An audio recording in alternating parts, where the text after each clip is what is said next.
What if I told you that the Bible leaves out nearly 2 decades of Jesus Christ's life? We read about his wisdom as a 12-year-old boy in the Temple of Jerusalem, and then silence. The next time the Bible mentions Jesus, he is around 30 years old, standing by the River Jordan, ready to begin his ministry. But what about the missing years? Where was he? What was he doing? Did he live quietly as a carpenter in Nazareth? Or did he travel across the ancient world, learning from other great teachers of his time, perhaps even the Buddhists in India and Tibet? This is the story of the lost years of Jesus, one of history's most fascinating and controversial mysteries. The Gospels Matthew, Mark, Luke, and John are our main sources about Jesus, but they are surprisingly silent about most of his early life. The Gospel of Luke describes an episode when Jesus was 12. He visited the temple in Jerusalem with his parents and amazed the teachers with his wisdom. But after this, there are no details. The next recorded moment is nearly 18 years later, when Jesus is baptized by John the Baptist and begins preaching. This gap from age 12 to 30 is what historians call the lost years of Jesus. And it's here, in this mysterious silence, that countless legends, theories, and even conspiracies have emerged. The simplest explanation is that Jesus stayed in Nazareth the whole time. Some scholars believe he lived quietly, working as a carpenter, supporting his family, and preparing spiritually for his future mission. This view is supported by the fact that when Jesus began teaching, many of his neighbors in Nazareth said, "Isn't this the carpenter's son?" So, according to this theory, the Bible is silent because Jesus lived an ordinary life until the right time came. But of course, that hasn't stopped others from imagining something far more adventurous. One of the most famous legends comes from the 19th century.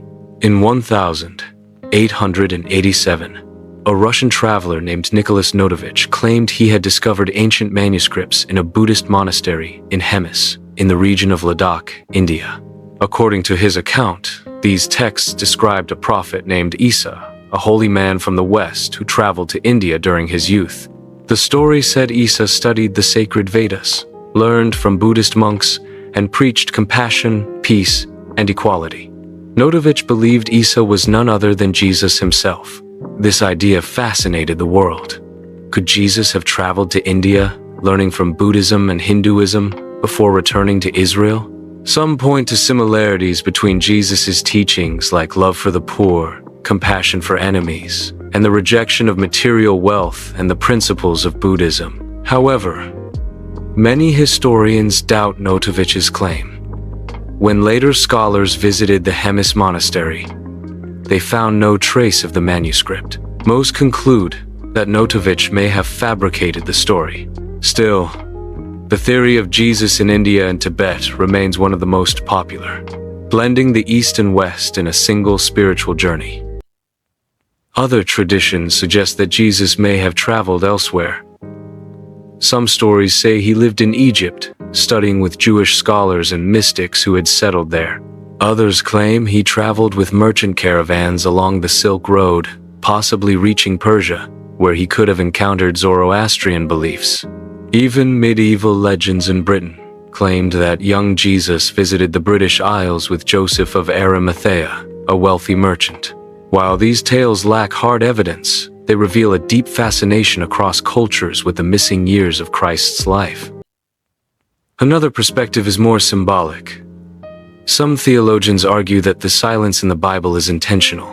The missing years are meant to show that Jesus was preparing in private through prayer, meditation, and spiritual growth before stepping onto the public stage. In this sense, the mystery itself may be part of the message. Great missions often begin in hidden, humble places. So what do mainstream historians and biblical scholars say? Most agree that there is no historical evidence of Jesus traveling to India, Tibet, or anywhere outside the region of Galilee. Archaeology offers no proof of his presence in the East. The Gospels themselves give no hint of long journeys. From this point of view, Jesus probably lived a simple, quiet life in Nazareth, until he appeared as a preacher at the age of 30. But here's the key. The lack of evidence doesn't stop people from asking questions. And sometimes, mysteries survive not because of proof, but because of possibility. The lost years of Jesus matter for more than just historical curiosity. For some, they offer a bridge between East and West, between Buddhism and Christianity. For others, the mystery highlights the human side of Jesus, reminding us that even the greatest figures in history had periods of growth, silence, and preparation. And for many believers, the silence itself is sacred, an invitation to reflect on the unknown parts of our own lives. So, what do we make of the lost years of Jesus? Some say he never left Nazareth. Others imagine him traveling across deserts and mountains, learning from the sages of India and Tibet. Historians remain skeptical, while legends continue to inspire. In the end, the truth may never be fully known. But the mystery endures, reminding us that history is not just about facts, it's about questions. And so I leave you with this. Where do you think Jesus was during those missing years?